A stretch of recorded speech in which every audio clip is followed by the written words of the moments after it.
Olá, paz do Senhor. É muito bom estar aqui mais uma vez com vocês, professoras, professores, para a gente poder aprofundar um pouco mais e nos tornarmos, professores aí mais preparados para a gente estar ministrando essa palavra de vida no coração das nossas crianças, né?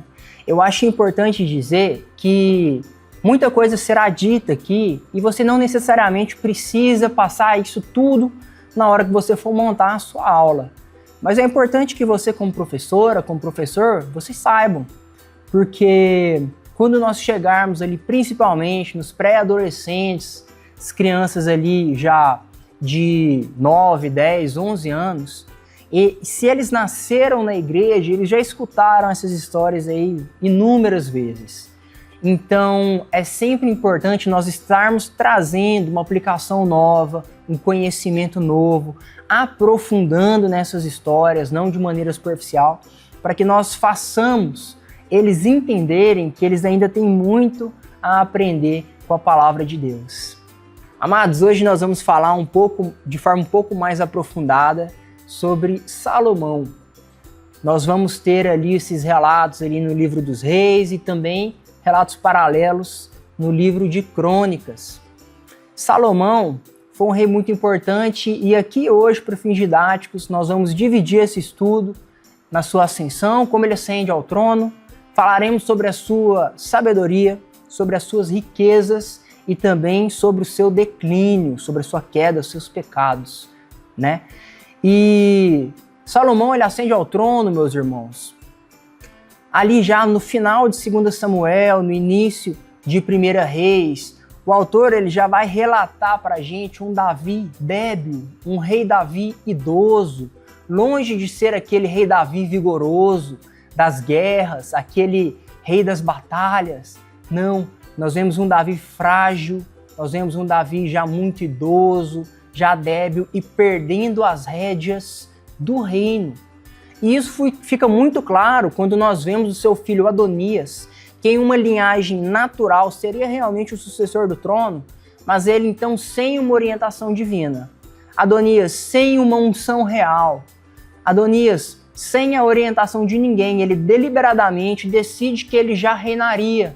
Então ele vai fazer ali os seus acordos, ele vai negociar com pessoas influentes de poder, vai dar ali uma festa, e Davi, tendo consciência de tudo isso, não faz nada, mesmo havendo ele já prometido a Batseba que Salomão, seu filho, seria o seu herdeiro e seria então o próximo rei de Israel. E aqui é interessante nós vermos a decisão de Batseba e de Natã, o profeta, frente a esse problema. Eles poderiam muito bem dar um jeitinho, eles poderiam muito bem negociar ali com pessoas influentes, uma forma de usurpar, o trono usurpado de Adonias, mas não, eles vão ter com o ungido do Senhor. E isso é muito importante. Eles vão a Davi, que era o rei legítimo, que apesar de frágil, de débil, era o rei que Deus havia ungido para rei de Israel. Então eles vão ter com Davi, vão dizer: Davi, Adonias, teu filho, está dizendo que é rei em Israel. Você vai deixar por isso mesmo? É assim mesmo, isso tem consentimento seu, Davi. Então Davi, mesmo frágil, mesmo débil, ele vai organizar uma cerimônia de coroação, ele vai organizar ali uma cerimônia de unção de Salomão como rei legítimo em Israel. E assim Salomão, ele é ungido ali rei em Israel com as bênçãos de Davi, com as bênçãos, com a unção ali do profeta Natã, segundo conforme tinha que ser em Israel. Uma vez que Salomão ascende ao trono, meus irmãos, então depois de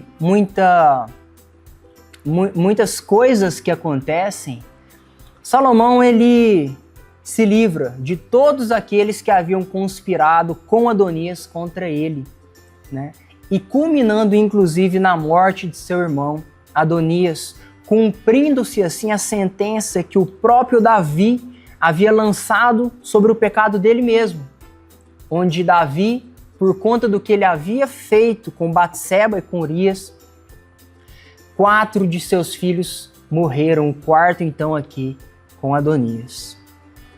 E antes de morrer, Davi deixa orientações muito claras para Salomão a respeito da construção do templo. Construção do templo que Davi havia intentado, né? Depois que ele já havia construído a sua cidade em Jerusalém, né? Aquela frase que Davi olha e diz: eu habito em palácios, mas o meu Deus ainda habita em tendas. E ali Davi, ele intenta construir um templo, uma casa para o Senhor. Mas é muito bonito que ali Deus faz uma aliança, ele faz um pacto com Davi e diz: Davi, não é você que vai edificar uma casa para mim, porque nas suas mãos há sangue. Davi foi um rei que fez muitas guerras e foi um rei muito sanguinário. Davi matou muito mais do que precisava, né? Os relatos são claros. Fala que Davi, depois de ter ganhado a batalha, os inimigos fugiram diante deles, ele perseguia e ele matava todos. Davi foi um rei sanguinário. E então Deus diz: Davi, você não vai construir um templo para mim. Você não vai erigir uma casa para mim, mas eu é que vou constituir uma casa para você. E ali Deus faz um pacto com Davi. E Davi deixa para Salomão as instruções acerca da construção do templo, ele deixa todos os materiais, as suas ofertas, né, da casa real que ele havia deixado para a construção do templo. E assim, né, já começa ali a grande missão de Salomão, né, do seu reinado, que era construir um templo para o Senhor. Então, amados, falando sobre a sabedoria de Salomão, é muito interessante como na Bíblia ela nos conta a história de que Deus aparece para Salomão em sonho e pergunta, né, o que é que ele queria que Deus fizesse por ele, o que ele pedisse, Deus daria. E ali nós vemos Salomão que, num ato de bastante humildade, reconhece que não estava apto para julgar aquele grande povo, para governar sobre aquele grande povo que era muito numeroso. Então, num ato de humildade, Salomão pede ao Senhor que lhe concedesse sabedoria para reinar e para exercer a sua função da forma que agradaria a Deus, de forma digna de um rei de Israel. Então Deus, ele vai se agradar bastante desse pedido de Salomão e vai conferir a Salomão uma sabedoria a qual homem nenhum na terra havia tido antes dele e nem teria depois dele. Mas Deus, ele se agrada tanto desse pedido de Salomão que confere até aquilo que a Salomão não havia pedido. Deus vai dar riquezas para Salomão, de modo também que nenhum outro rei em Israel, antes e nem depois, tiveram tanta majestade, tanta riqueza, tantos bens como Salomão. Então, de fato, o autor do livro de Reis, muito provavelmente, é um historiador ali na época do exílio babilônico e compilou ali fatos históricos. Ele é enfático em dizer como a sabedoria de Salomão era ímpar, como ele tinha renome nacional e internacional. As nações conheciam da sabedoria de Salomão e Salomão, ele tinha recebido de Deus ali sabedoria para governar, sabedoria na política interna e também política externa. E o historiador do livro dos Reis, amados, ele vai citar ali alguns fatos que aconteceram que mostraram quão grandiosa era a sabedoria de Salomão. E talvez um dos mais famosos, mais conhecidos, um dos mais interessantes é o fato de que ele julga a causa de 2 mulheres, onde 2 mulheres, né, com bebês recém-nascidos, dormindo ali durante a noite, ela se vira por cima do seu bebê de modo que o bebê ele venha a falecer, o bebê morre. Então, no meio da noite, ela troca os bebês, o que gera uma grande confusão, uma grande briga, essa causa aí para Salomão julgar. E onde ele vai deferir aquela famosa sentença de Salomão, né? Que se parta a criança ao meio e cada mulher fique com uma metade. Ali Salomão ele usa de sabedoria para ver qual seria a verdadeira mãe. Porque a verdadeira mãe nunca iria querer ver a sua criança morrendo. Ela iria preferir ver a sua criança viva nos braços de outra mulher do que morta. E ali A palavra de Deus vai dizer que, lá no capítulo 3, versículo 28, que todo Israel ouviu a sentença que o rei havia proferido, e todos tiveram um profundo respeito ao rei, porque viram que nele havia sabedoria de Deus para fazer justiça. E Salomão, ele possuía, meus amados, uma grande gama de conhecimento. O historiador do livro dos reis, ele vai dizer que ele havia composto mais de 3.000 provérbios e mais de 1.005 cânticos, né? Além de ali 3 livros canônicos que nós temos nas escrituras, o livro de Provérbios, Eclesiastes e Cântico dos Cânticos ou Cantares de Salomão. A palavra de Deus vai dizer também que pessoas, reis, a nobreza do mundo inteiro vinham a Jerusalém para conhecer a glória, a riqueza e a sabedoria, principalmente a sabedoria de Salomão. Uma das histórias marcantes, né, dessas visitas, uma das mais ilustres que ele recebe é da rainha de Sabá. Também é dita em outros lugares como a rainha do extremo sul. Fato é, nós não sabemos aonde é Sabá, mas uma região muito distante. E essa rainha, ela vem ter com Salomão para arguí-lo, né, com perguntas difíceis para testar a sabedoria dele. A palavra de Deus vai dizer que nada houve que a rainha propôs, que a rainha perguntou, que a rainha tentou Salomão, que ele não pudesse responder com facilidade. E a rainha vai dizer que Salomão era ainda muito mais sábio do que ela havia ouvido dizer que ele era. O texto vai dizer também que vai ser no reinado de Salomão que Israel o reino unificado, né, ele vai atingir os seus maiores limites, né, vai ser em extensão o momento histórico em que Israel vai ser maior territorialmente, né, atingindo inclusive os limites que Deus havia prometido a Abraão em Salomão vai se cumprir, que é o que está descrito lá em 1 Reis, capítulo 4, versículo 21, desde o Eufrates até a fronteira do Egito, justamente o que Deus havia prometido a Abraão, vai ser em Salomão que Israel vai atingir essa extensão. Em seu reinado também, suas relações internacionais, Salomão ele vai manter a boa relação que Davi, seu pai, havia conquistado com o rei Irão, o rei Tiro Fenício. Inclusive, é com Irão, esse rei de Tiro, que Salomão vai se lançar aquela empreitada naval, né? Aquela expedição náutica deles, onde eles vão conseguir alcançar ali, trazer o ouro puro de Ofir, que a gente tanto escuta. A gente não sabe aonde fica Ofir, né? Mas estudiosos relatam que essa região ela pode muito bem ter sido ali no oeste da Arábia, África, Índia, ou até mesmo aqui na América do Sul, no Peru. A palavra de Deus nos fala também da sabedoria que Salomão tinha para gerir o reino ali de forma interna. Vai falar dos oficiais que ele instituiu, né, para ajudar ali no seu governo. Então, Salomão ele era um rei que sabia delegar. Ele vai instituir vários oficiais que vão ajudá-lo a governar aquele grandioso território e aquele numeroso povo. Mas o ápice de toda a sabedoria de Salomão, e nós vemos isso na quantidade de capítulos que o autor ele gasta para dizer que o ápice da sabedoria de Salomão seria a construção do templo. Salomão ele vai construir um templo que sobrepujava muito mais o templo que Davi havia intentado. O templo de Salomão era com certeza uma das maiores maravilhas do mundo antigo, um templo esplendoroso, coberto, banhado em ouro, em artes, em pedras preciosas. Ali com certeza era um dos grandes monumentos do mundo antigo, que atraía a visita de muitas pessoas. E Salomão, ele vai construir não só o templo, mas ele vai fazer também utensílios para o templo. Salomão, ele vai instituir trabalhadores para o templo.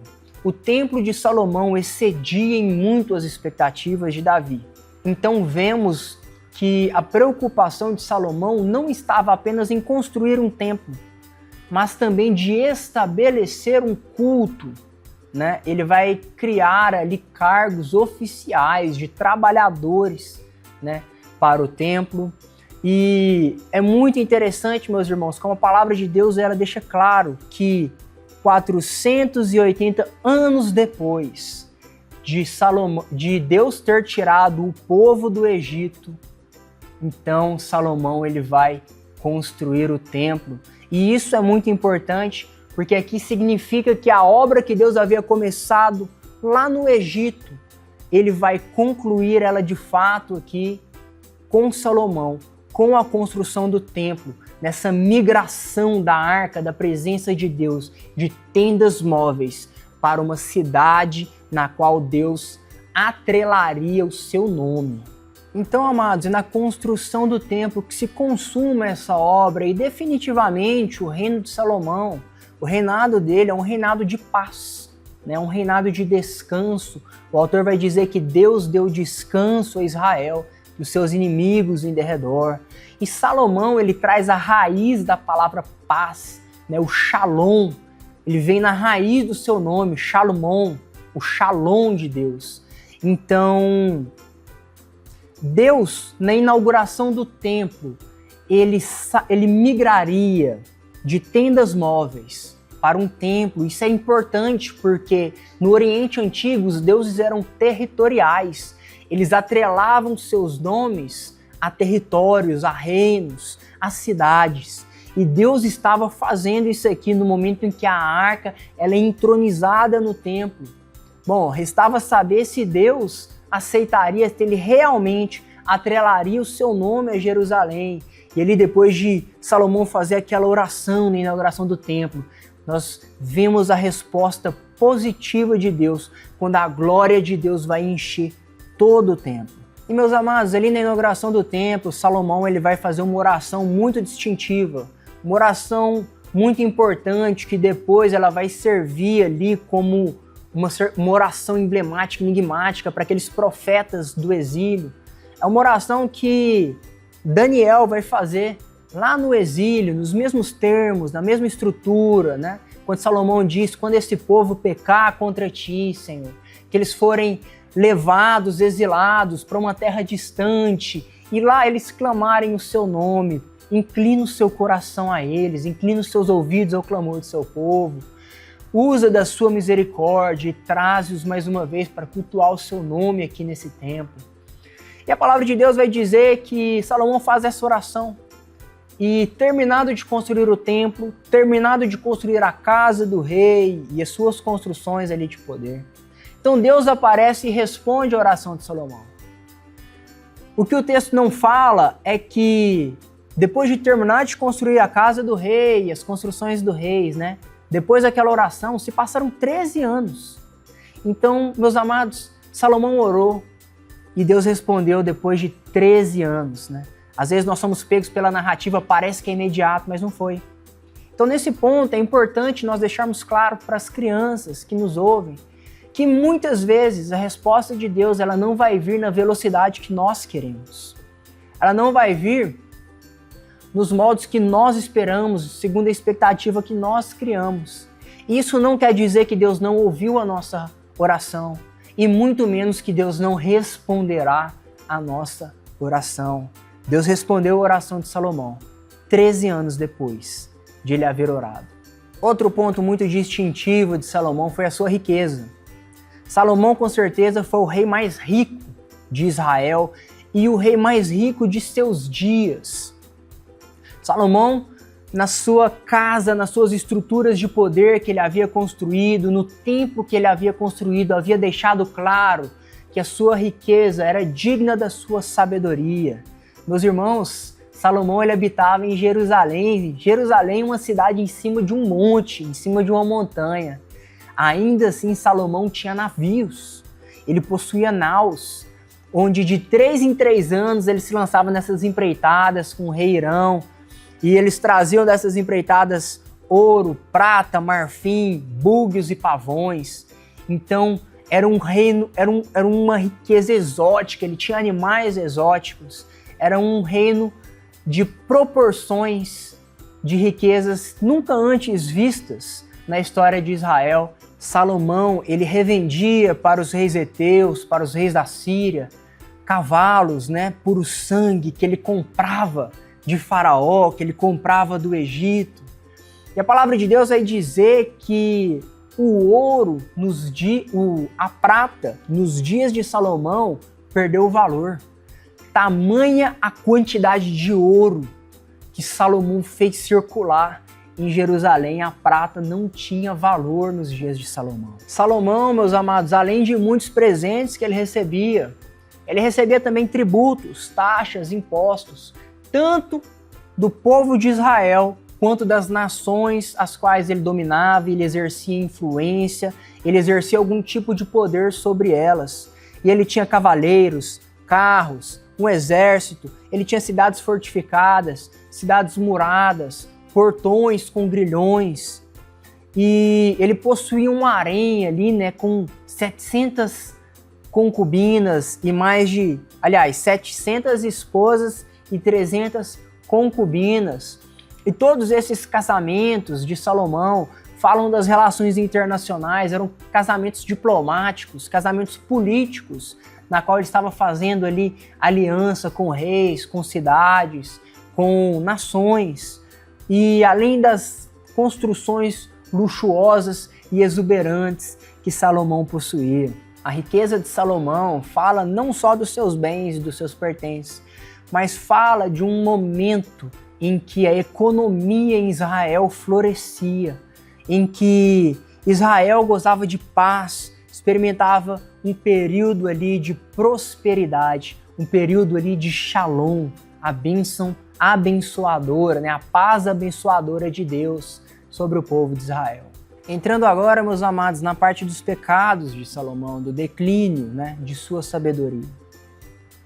Moisés, em Deuteronômio 17, ele havia dito que quando um rei assumisse, né, a monarquia em Israel, esse rei ele não poderia multiplicar para si cavalos, né, nem voltar ao Egito, multiplicar para si mulheres, para que seu coração não se desviasse, e nem multiplicar para si ouro e prata.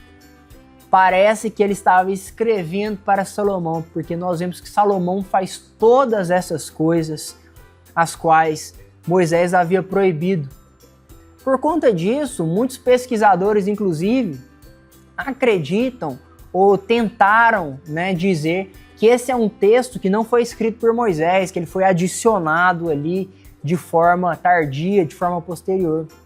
Mas isso é um equívoco, nós não pensamos dessa forma, porque fazer isso seria assumir que Moisés não tinha capacidade de andar 40 anos no deserto com aquele povo e não prever que assim que aquele povo assumisse, né, pedisse para si um rei, esse rei assumisse monarquia, ele não faria todas essas coisas passíveis de corromper o coração do rei e de todo o povo. Desde o princípio, meus amados, Salomão ele já dá sinais da pecaminosidade do seu coração.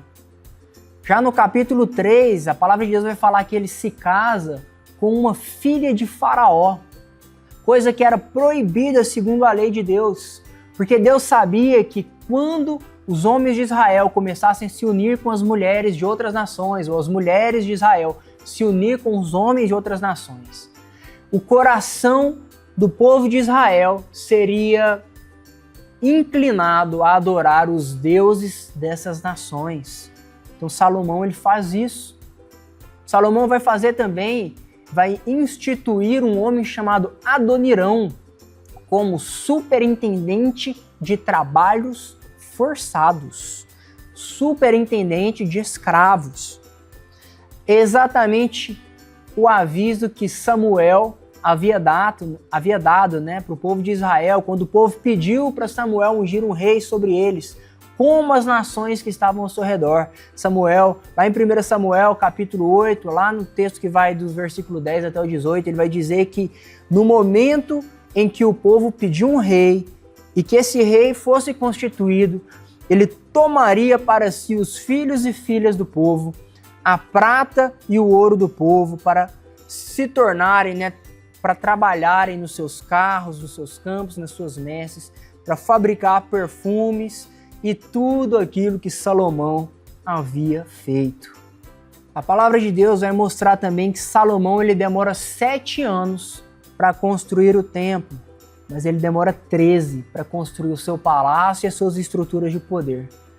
Ele demora quase o dobro do tempo construindo coisas para si mesmo, que mostra que o coração dele já estava começando a ficar ensimesmado. E as suas muitas mulheres perverteram o seu coração, fizeram com que Salomão subvertesse a sabedoria por loucura. O rei sábio se tornando um rei tolo, que seguiu Astarote e a Milcom, deuses dos sidônios e dos amonitas. O rei sábio perdido em sua loucura, o construtor de templos, havia construído agora templos para Quemos, Astarote, Moloque, um deus pagão cananeu terrível que aceitava sacrifícios humanos, sacrifícios de crianças, principalmente. Amados, sabedoria na Bíblia está intimamente ligado com o temor ao Senhor, com viver uma vida diante de Deus e andar nos seus caminhos. Aqui nós vemos como Salomão ele se afasta da verdadeira sabedoria, o que justifica talvez o fato de que nós não vemos em Salomão, e é somente aqui que nós não vemos a figura do profeta ou profetismo muito comum nas monarquias em Israel. Talvez porque Deus já tendo dotado ele de tamanha sabedoria, não permitiu que os profetas trouxessem à tona o seu pecado, porque ele tinha sabedoria para discernir essas coisas. Ou talvez pelo fato que Salomão silenciou os profetas de seu tempo, nós não sabemos.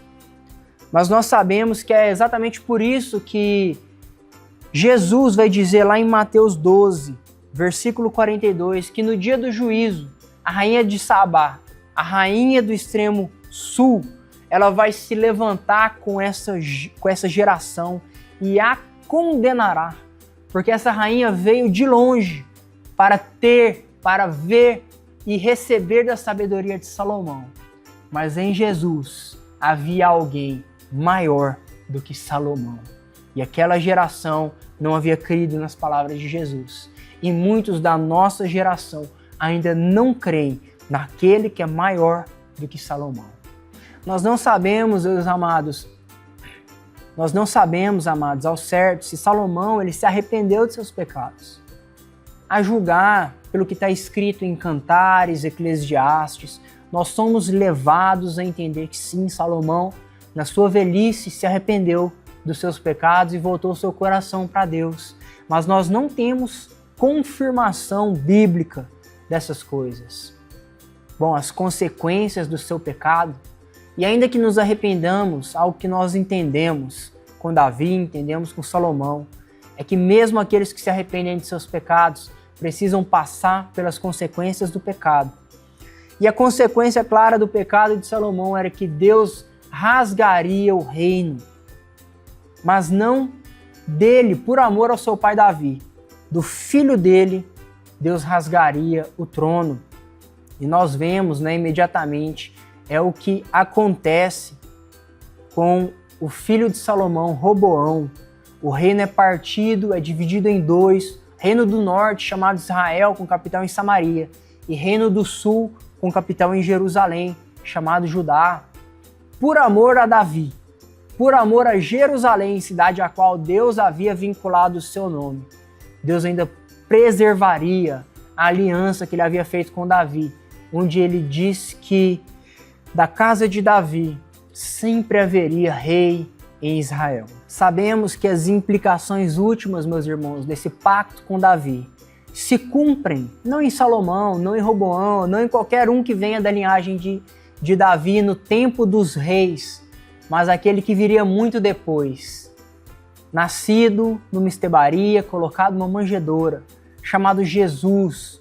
Como é belo nós vermos ali no primeiro capítulo de Mateus a preocupação do apóstolo em fazer uma ligação direta de Jesus com Davi, mostrando que ele é o filho de Davi, qual havia sido profetizado, o qual foi dado um trono acima de todo trono, um nome acima de todo nome, ao qual foi dado um reino que é para sempre, o qual, na sua sabedoria, Salomão apenas apontava, mas Jesus era a sabedoria verdadeira. As riquezas, o templo que Salomão havia construído com todo o seu luxo, sua magnificência, apenas apontavam para um templo que Jesus destruiria com 3 dias, o reconstruiria em seu próprio corpo, fazendo de nós mesmos templos de pedras vivas. Em Salomão, nós temos apenas uma imagem. Salomão, ele apenas aponta para aquele verdadeiro descendente de Davi, muito maior do que Salomão, aquele que personifica a sabedoria de Deus em carne e osso. Meus amados, existe aqui na história de Salomão inúmeros eventos, inúmeros momentos que na hora de transmitir essa informação, essa aula para os seus alunos, você pode focar e trazer ali muitos recursos visuais para poder facilitar o entendimento dos seus alunos. Aqueles mais velhos, né, os pretinhos, os primários, esses a gente já pode usar de vídeos, a gente pode fazer slides. Eu gosto muito particularmente de ir desenhando no quadro, à medida que eu vou falando, eu vou desenhando. Eu desenho ali uma coroa para falar do rei, eu desenho ali o reino e parto ele, né, o reino do sul, o reino do norte, para mostrar. Então é interessante, isso prende a atenção deles, eles gostam muito. Aqueles mais novinhos, né, a gente precisa ali de figuras, bonequinhos para você contar a história. Eu achei muito interessante, né, na hora de contar aquela decisão de Salomão, no caso das 2 mães.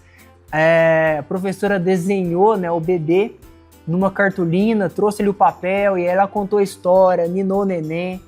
Então, na hora de falar da decisão de Salomão, ela pegou uma faquinha, né, simbolizando a espada e rasgou o nenenzinho no meio, né, o desenho. As crianças ficam ali chocadas. Mas então ela explica a história. Então,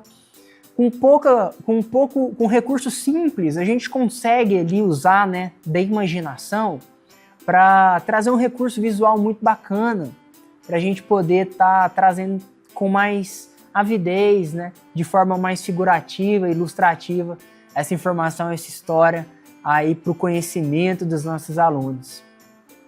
Meus amados, ficamos por aqui. Foi uma honra, um prazer ter estado com vocês mais essa aula. Espero que seja de grande proveito e que vocês possam elaborar aulas aí maravilhosas para os seus alunos.